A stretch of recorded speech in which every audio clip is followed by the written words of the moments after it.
भारत माता की, भारत माता की, भारत माता की। वंदे वंदे वंदे। भारतीय जनता पार्टी के क्षेत्रीय अध्यक्ष श्री सत्येंद्र सिसोदिया जी, प्रदेश महामंत्री और यहां के प्रभारी श्री सुभाष यदुवंश जी, लोकप्रिय सांसद श्री प्रदीप चौधरी जी, जिला के अध्यक्ष श्री सत्येंद्र तोमर जी, जिला प्रभारी श्री अजय शर्मा जी, विधान परिषद के हमारे माननीय सदस्य चौधरी वीरेंद्र सिंह जी, प्रदेश सरकार के पूर्व मंत्री श्री सुरेश राणा जी, पूर्व विधायक श्री तेजेंद्र निर्वाल जी,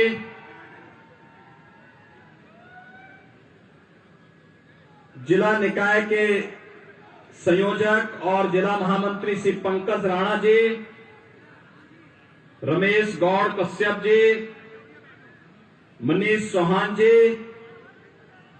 और हमारे नगर निकाय के प्रत्याशीगण नगर पालिका परिषद शामली से अरविंद संगल जी, कांदला से नरेश सैनी जी, केराना से सेठपाल सिंह जी, एलम से श्रीमती सुमन देवी जी, बनत से श्रीमती बबली कुमारी जी, जलालाबाद से श्रीमती बबली कश्यप जी, गढ़ी पुख्ता से श्री नरेश कुमार सैनी जी, थाना भवन से श्रीमती अंजलि शर्मा जी, जिंझाना से श्री सुरेश पाल कश्यप जी, ओम से श्री सत्येंद्र चिकारा जी और उपस्थित पार्षद पद के सभी प्रत्याशीगण, शामली जनपद के मेरे सभी उपस्थित भाइयों बहनों,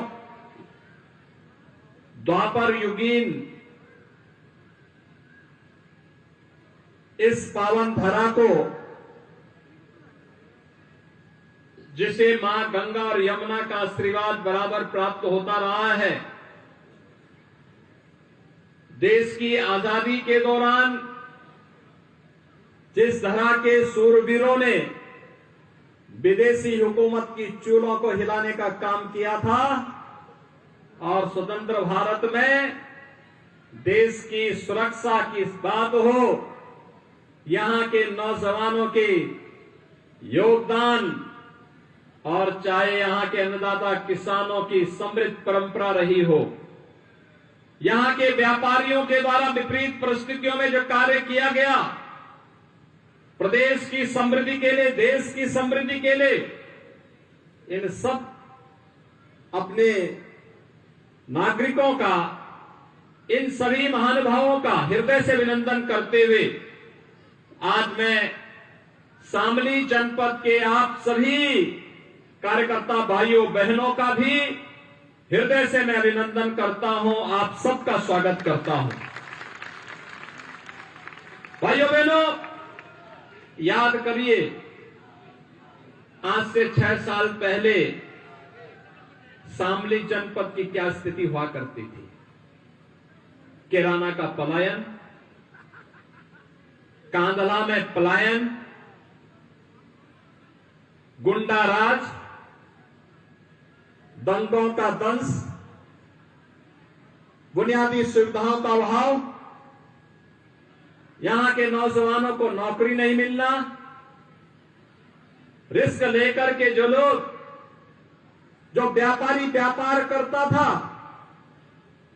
उसके व्यापार पर जबरन गुंडा टैक्स की वसूली, बिजली देने में भेदभाव और बेटियां स्कूल नहीं जा पाती थी।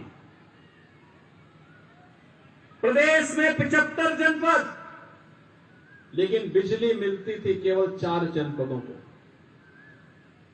शेष 71 जनपदों को अंधेरे में रहने के लिए मजबूर रहना पड़ता था।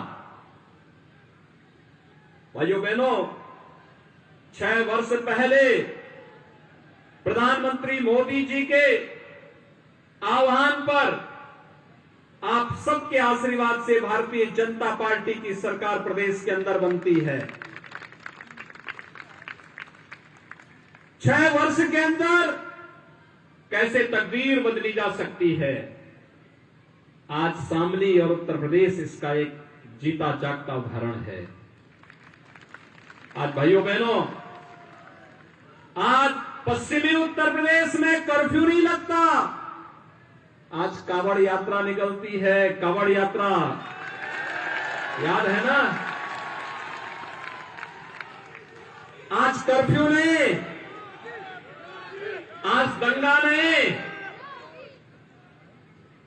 आज गुंडा टैक्स नहीं। गुंडा टैक्स वसूली करने वालों की सबकी गर्मी शांत हो गई ना।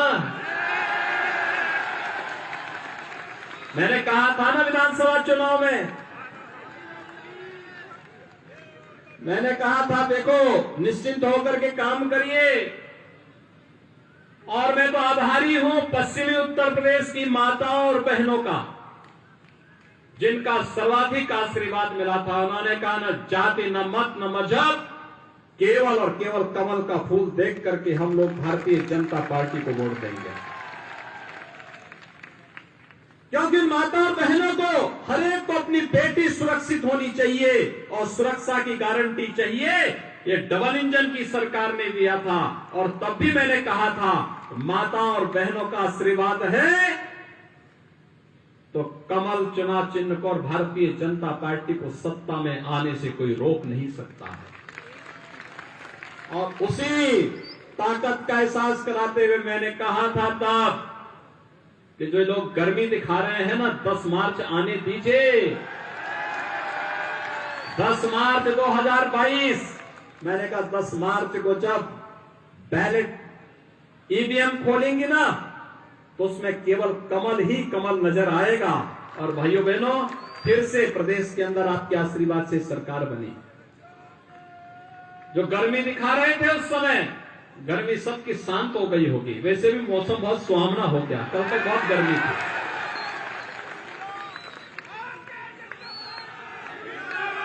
गुंडा टैक्स वसूली करने वाले कहां चले गए कोई पता ही नहीं। कोई उनके लिए 2 बूंद आंसू बहाने वाला भी नहीं। आज किराना में देख करके मुझे बहुत प्रसन्नता होती है, जब हमारा व्यापारी वापस आ गया, व्यापार कर रहा है। कांदला में देख करके मुझे प्रसन्नता होती है, जब वहां पर फिर से रौनक दिखाई दे रही है।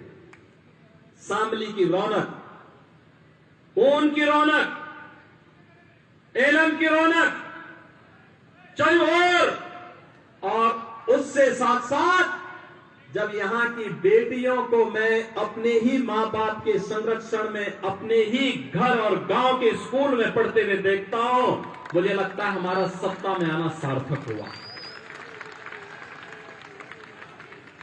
जब हम लोग देखते हैं हमारा व्यापारी भाई सुरक्षित है, बेटियां सुरक्षित हैं, अन्नदाता किसान जो भीषण गर्मी में भी अपना पसीना बहा करके अन्न उत्पादन करता है, लेकिन जब इससे पहले अपने खेत में जाता था तो उसका इंजन चोरी हो जाता था। आज तो चोरी नहीं हो रहा है ना।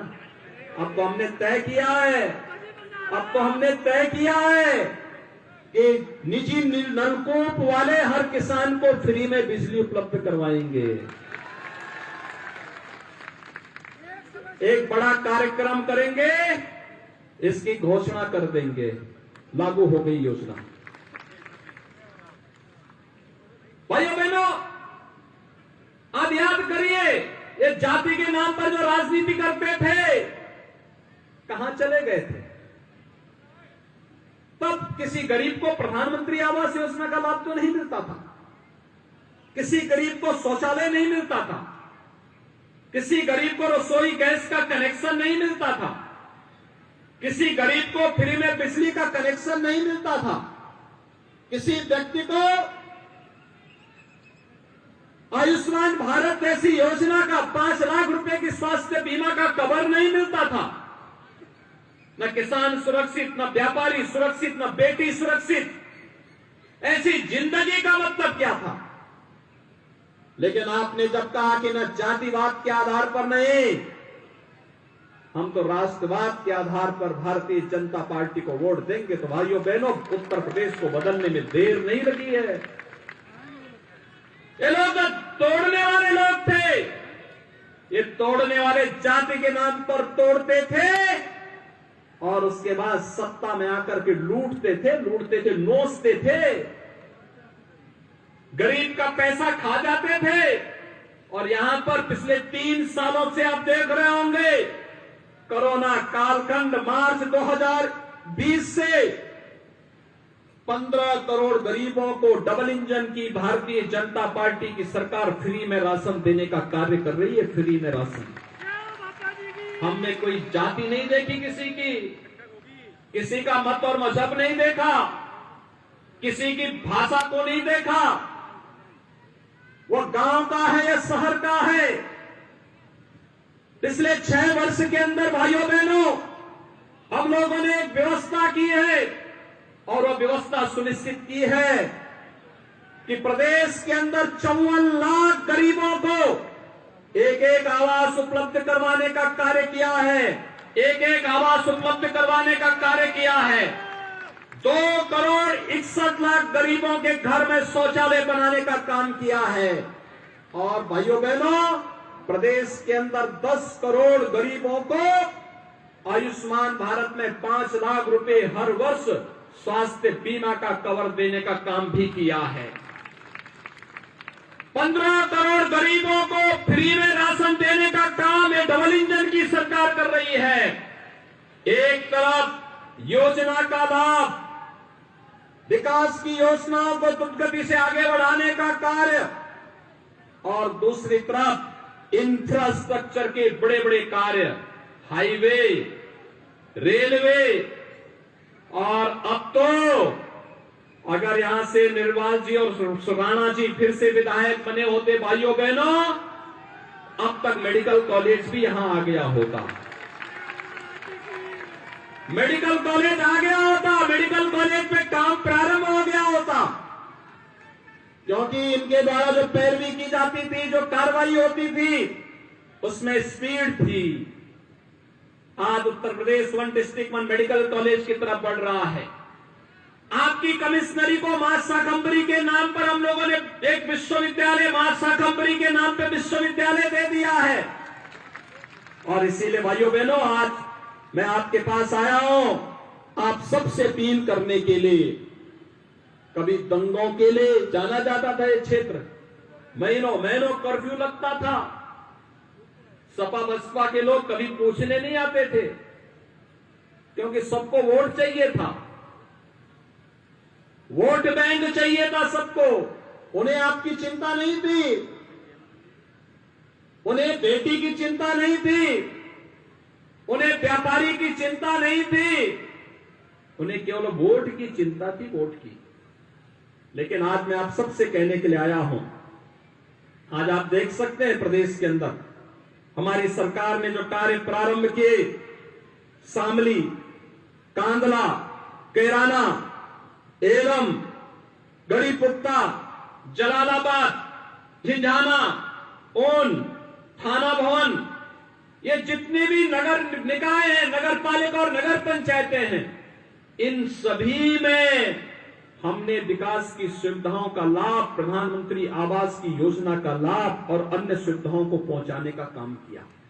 अगर भारतीय जनता पार्टी के बोर्ड वहां पे होते तो विकास भी डबल इंजन की सरकार की तरह वहां बुलेट ट्रेन की तर्ज पर आगे बढ़े होते, कई गुना बढ़ा होता। और आज मैं इसीलिए आपसे आह्वान करने के लिए आया हूं कि भाइयों बहनों, जैसे प्रदेश आगे बढ़ रहा है, हमने आपने देखा होगा, इस सब के बावजूद प्रधानमंत्री आवास योजना में अकेले शहरी क्षेत्र में आपके शामली जनपद को लगभग 17,000 आवास उपलब्ध कराए हैं। 17,000 आवास। प्रधानमंत्री स्वनिधि योजना में जो स्ट्रीट वेंडर हैं, ठेला, खोमचा, रेहड़ी लगाने वाले, इन सभी व्यापारियों के लिए 7,233 लाभार्थियों को बैंकों से ब्याज मुक्त ऋण देने का काम किया। आपके शामली जनपद में 16,000 से अधिक निराश्रित महिलाओं को 12,000 रुपए में सालाना पेंशन की सुविधा का लाभ दिया जा रहा है। 8,500 से अधिक दिव्यांगजनों को आपके शामली जनपद में 12,000 रुपए सालाना पेंशन की सुविधा का लाभ दिया जा रहा है। लगभग 35,000 वृद्धजनों को 12,000 रुपए सालाना पेंशन की सुविधा का लाभ दिया जा रहा है और 2 लाख लाभार्थी आयुष्मान भारत के आपके अकेले शामली जनपद में हैं। भाइयों बहनों, चाहे वह स्वच्छ भारत मिशन हो, अमृत मिशन हो, मुख्यमंत्री नगर सृजन योजना हो, दीनदयाल उपाध्याय राष्ट्रीय आजीविका मिशन हो, कान्हा गौशाला हो, पंडित दीनदयाल उपाध्याय आदर्श नगर पंचायत योजना हो या अंत्येष्टि स्थल, इसका लाभ शामली जनपद को भरपूर रूप से देने का काम किया गया और इसीलिए आज मैं आपके बीच में आया हूं आपसे अपील करने के लिए। 6 वर्ष पहले दंगों की आग और कर्फ्यू का कफन, न बेटी सुरक्षित न माताओं का सम्मान, तुष्टीकरण की राजनीति और पलायन का दर्द, यही शामली की पहचान बन चुकी थी। और भाइयों बहनों, इन 6 वर्षों में डबल इंजन की सरकार ने व्यापारी सुरक्षित, बेटियां सशक्त, व्यापार के लिए स्वनिधि, हर घर नल की योजना का लाभ, शांति, सुरक्षा और सौहार्द, समृद्धि चौओर, यही आज हम सबकी पहचान बन चुकी है और इसीलिए मैं आप सबसे अपील करने के लिए आया हूं। आप सबसे मुझे ये अपील करना है, आखिर हम अपने युवाओं को कैसी सुविधा चाहते हैं, कैसा चाहते हैं, कैसे युवा चाहते हैं? हमारे युवाओं के हाथों में तमंचे होने चाहिए या टैबलेट होने चाहिए?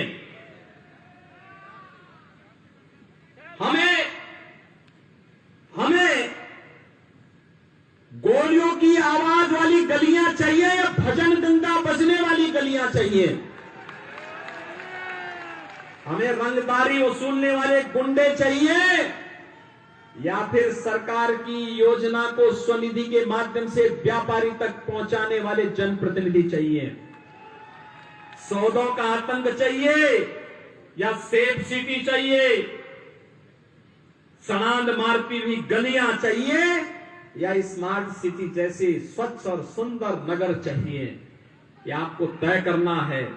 और इसलिए भाइयों बहनों, मैं विश्वास के साथ कह सकता हूं कि शामली ने जो तय किया है, आपने जो कहा 6 वर्ष पहले जो मैंने कहा था, हमने वो करके दिखाया। कैराना का विस्तार कर दिया है। आज कैराना से पलायन नहीं होता है। मैं गया था कैराना में स्वयं, वहां एक 6-7 वर्ष की बेटी मुझसे मैंने पूछा, मैंने कहा बेटी सुरक्षित हो? उसने कहा एकदम सुरक्षित है। मैंने कहा स्कूल जाने में डर तो नहीं लगता? कहा डर कैसे लगेगा जब हमारे बाबा जो है मुख्यमंत्री हैं। तो सचमुच मुझे बहुत अच्छा लगा। एक बेटी इस विश्वास के साथ कह रही है। और तब भाइयों बहनों, मैंने विश्वास के साथ कहा था कैराना का विस्तार होना ही चाहिए। भाइयों बहनों, मैं आज इसीलिए आपसे कहने के लिए आया हूं, हमें युवाओं के हाथ में टैबलेट होने चाहिए। इसीलिए 2 करोड़ युवाओं को टैबलेट देने का काम कर रहे हैं। हमारे मंदिरों में और हमारे गांवों में, शहरों में भजन संध्या के कार्यक्रम होने चाहिए। मुख्यमंत्री पर्यटन संवर्धन योजना के अंतर्गत हर तीर्थ स्थल के सुंदरीकरण के कार्यक्रम को हमने एक नई व्यवस्था के साथ जोड़ा है। आज रंगदारी कोई वसूल नहीं कर सकता व्यापारियों से।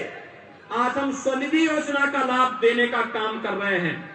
आज भाइयों बहनों, सौदों का आतंक नहीं, आज तो स्वनिधि योजना का लाभ हम दे रहे हैं और सेफ सिटी आज प्रदेश के अंदर पहचान बन रही है। और इसीलिए मैं आपसे कहने के लिए आया हूं, नो दंगा नो कर्फ्यू यूपी में, यानी नो कर्फ्यू नो दंगा, यूपी में सब चंगा। नो कर्फ्यू नो दंगा, यूपी में चंगा है ना। अब कर्फ्यू नहीं, कांवड़ यात्रा निकल रही है ना, खुश है ना। एक कर्फ्यू लगाने वाले भी आए होंगे आपके यहाँ चुनाव में वोट मांगने के लिए, आएंगे, गिड़गड़ाएंगे। इनकी बातों में विश्वास मत करना। याद करना, आज जब कोई भर्ती निकलती है, शामली के भी नौजवान उसमें भर्ती होते हैं। पुलिस की भर्ती हो, शिक्षक की भर्ती हो, Uttar Pradesh public service commission का हो, अधीनस्थ सेवा चयन आयोग का हो, शामली का नौजवान भी आता था। इससे पहले शामली और मुजफ्फरनगर के किसी नौजवान की भर्ती नहीं होती थी, 2017 के पहले नहीं होती थी। और इसी प्रक्रिया में आपसे कहने के लिए आया हूं, जो माफिया, जो अपराधी धमकी देते थे, आज आप देख रहे होंगे उनका कोई 2 बूंद आंसू बहाने वाला भी नहीं कोई है, सब गायब। मैं इसलिए आगे नहीं बोल रहा हूं कहीं हो ना जाए फिर कुछ। इसलिए भाइयों बहनों, मैं आप सबसे आह्वान करने के लिए आया हूं। अब यूपी में कोई माफिया रंगदारी नहीं वसूल कर सकता। उत्सव मनाए जाते हैं, अब उपद्रव नहीं, उत्सव प्रदेश है हमारा। अब माफिया नहीं, महोत्सव का प्रदेश है हमारा। और इसलिए भाइयों बहनों, आप सबका आह्वान करने के लिए मैं आया हूं कि भारतीय जनता पार्टी ने प्रधानमंत्री जी के विजन को यूपी ने अपना मिशन बनाया है। और यूपी के इस मिशन में आपका आशीर्वाद हमारे प्रत्याशियों को चाहिए। मैं अपने प्रत्याशियों को यहां बुलाऊंगा, आप अपना जोरदार ताली बजा करके उनका अभिवादन करिएगा। यहां पर सबसे पहले आएंगे श्री अरविंद संगल जी। यहां पे हमारे नगर पालिका परिषद शामली के प्रत्याशी हैं। श्री नरेश सैनी कांदरा से आइए। श्री शेखपाल सिंह केराना से, शेखपाल जी आइए। श्रीमती सुमन देवी एलम से, श्रीमती बबली कुमारी बनत से, श्रीमती बबली कश्यप जलालाबाद से, श्री नरेश कुमार सैनी गढ़ी कुप्ता से, श्रीमती अंजलि शर्मा थाना भवन से, श्री सुरेश पाल कश्यप जिंजाना से, श्री सत्येंद्र चिकारा ऊन से। ये भाइयों बहनों हमारे 10 प्रत्याशी चेयरमैन के हैं। और इनके साथ जो पार्षद पद के प्रत्याशी हैं, उनको जिता करके फुल मेजोरिटी का बोर्ड बनाइए। विकास के लिए पैसा कहीं कमी नहीं पड़ने दी जाएगी। जितना पैसा कहोगे राज्य से उतना पैसा वहां उपलब्ध करवा दिया जाएगा। सहमत हैं? सभी लोग सहमत हैं? तो मेरे साथ बोलेंगे जय जय श्री राम, जय जय श्री राम, जय जय श्री राम। योगी योगी योगी योगी मोदी